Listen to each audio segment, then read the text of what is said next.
It's often been expressed that the founders of Hogwarts possessed levels of power incomparable to modern-day witches and wizards, with some arguing that this disparity can be attributed to the belief that magic was inherently stronger during their era. However, they were certainly not the only witches and wizards to walk the earth during this period. There were still thousands of magical folk, at this time coexisting with muggles, all across Britain. Yet, when we try to conjure up a list of 10th century witches and wizards, very few names actually come to mind.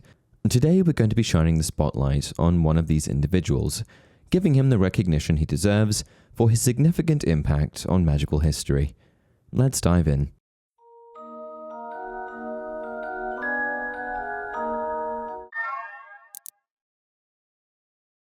Hey everyone, welcome to another installment of Harry Potter Theory.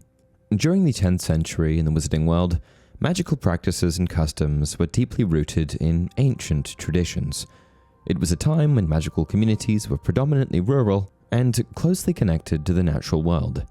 Wizards and witches often lived in isolated areas or small villages, away from Muggle populations. Alchemy and astrology played significant roles in magical studies, and sightings of magical creatures such as dragons, unicorns, and centaurs were not unusual. It was also during this time that the legendary King Arthur ruled over the Muggle community in the British Isles. But before we get into the meat of today's video, let's talk about today's sponsor, HelloFresh. Do you ever wish you could just snap your fingers and have a meal ready, like magic? Well, thanks to HelloFresh, the meal kit company that delivers fresh food to your door, that reality is closer than ever. And with over 50 dinner recipes to choose from every week, HelloFresh offers more choices than ever before.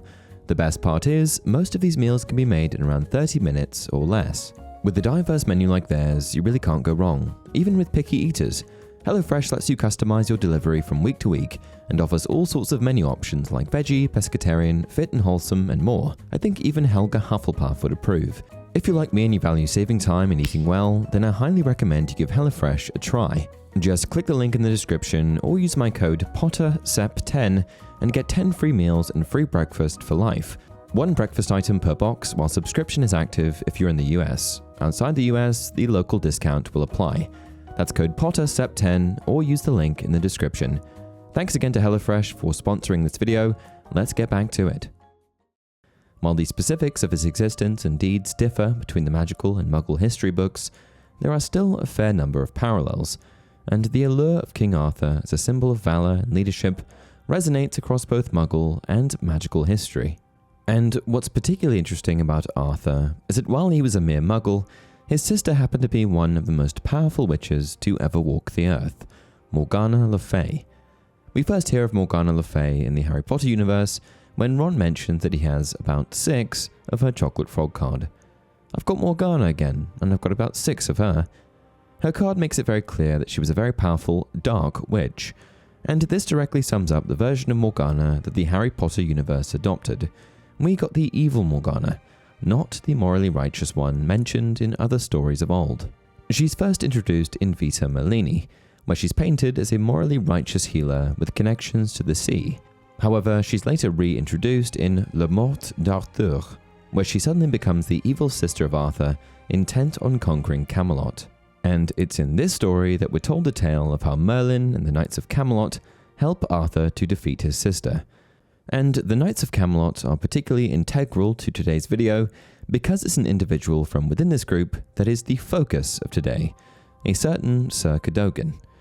In the wizarding world of Harry Potter, the Knights of the Round Table were essential members of King Arthur's court, and the group included prominent members like Sir Lancelot, Sir Bedivere, Sir Percival, and most famous of all, Merlin, the most famous and powerful wizard to have ever lived.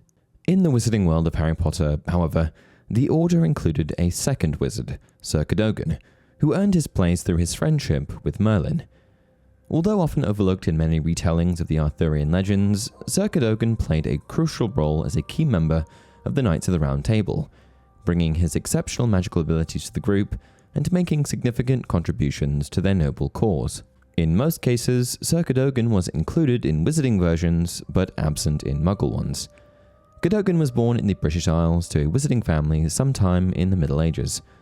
Growing up in a magical household, he displayed early signs of great courage and skill in the magical arts.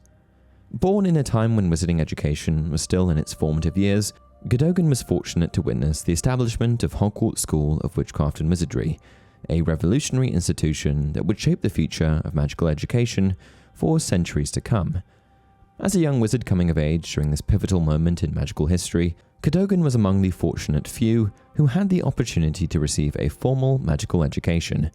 And through his experiences at Hogwarts, Cadogan not only honed his magical abilities, but also forged lasting friendships and alliances that would later prove invaluable in his quest for adventure and heroism as a member of the renowned Knights of the Round Table.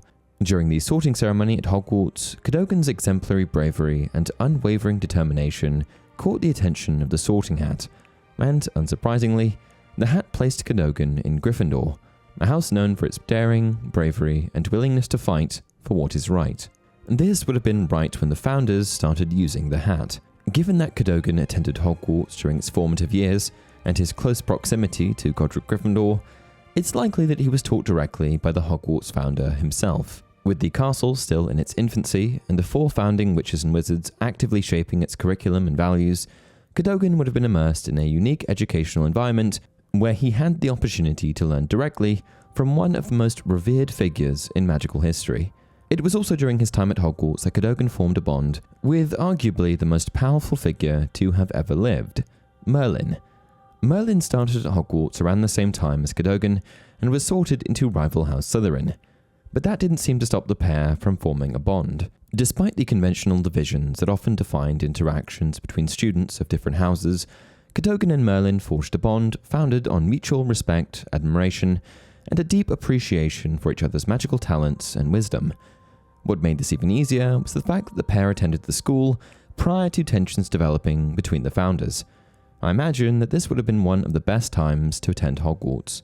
And so, with direct instruction from Godric Gryffindor and a brewing friendship with Merlin, Cadogan had direct access to a wealth of knowledge, wisdom, and guidance that would shape his magical journey in profound ways.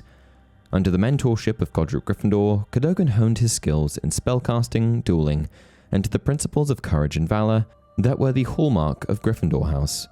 Simultaneously, through his interactions with Merlin, Cadogan dove headfirst into the depths of magical theory, alchemy, and the ancient arcane arts, broadening his understanding of magic beyond the confines of traditional wizarding education.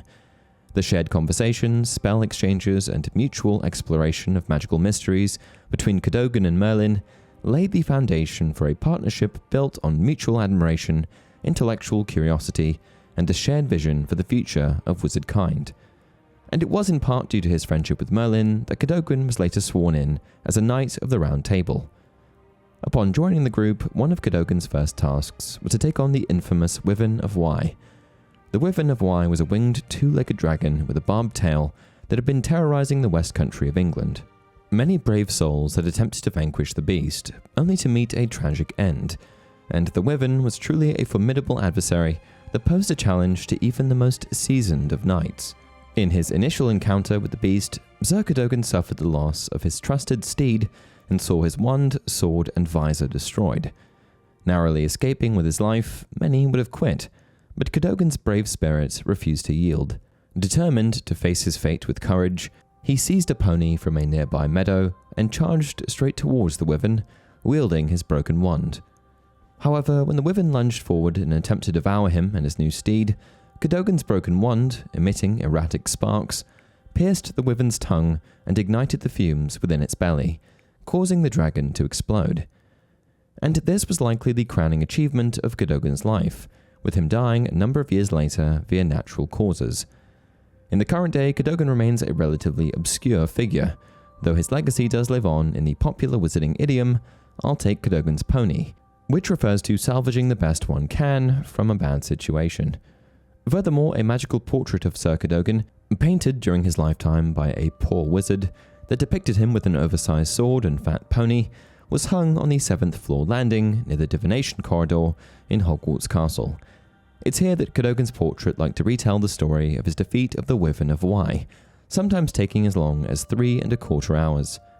Harry Potter himself first encountered Cadogan's portrait in the 1993 school year while searching for the divination classroom. Initially mistaking Harry and his companions as intruders to be repelled, Sir Cadogan quickly changed his tune upon realizing they were in need of directions. Eager for a new quest, he enthusiastically guided them through a series of magical paintings to the classroom before bidding them adieu. Later on, following the incident in which Sirius Black slashed the fat lady's portrait, Sir Cadogan was appointed as the temporary guardian of Gryffindor Tower until Black was captured, as no one else was willing to take on the responsibility. Despite complaints from students about his penchant for instigating duels and his habit of devising overly complex passwords, which he changed frequently throughout the day, Professor McGonagall had no choice but to retain his services. However, his tenure as door guard was short-lived, as he mistakenly allowed Sirius Black entry to Gryffindor Tower, resulting in his swift dismissal from the role, and return to the 7th floor. Today, Cadogan's portrait remains there, where he'll tell his story about the Wyvern of Wye to anyone who will listen. However, I think that Cadogan's legacy deserves more recognition. Cadogan was one of the very first Hogwarts students that studied under Godric Gryffindor himself. Not only that, but he was a friend of the most powerful sorcerer of all time, and a noble member of the Knights of the Round Table. I think that all of these facts, as well as many more, solidify his place as a truly remarkable and iconic figure in Wizarding World history. What do you think? Did you know about the history of Sir Cadogan? Let me know down in the comment section below. Until next time, remember, it does not do to dwell on dreams and forget to live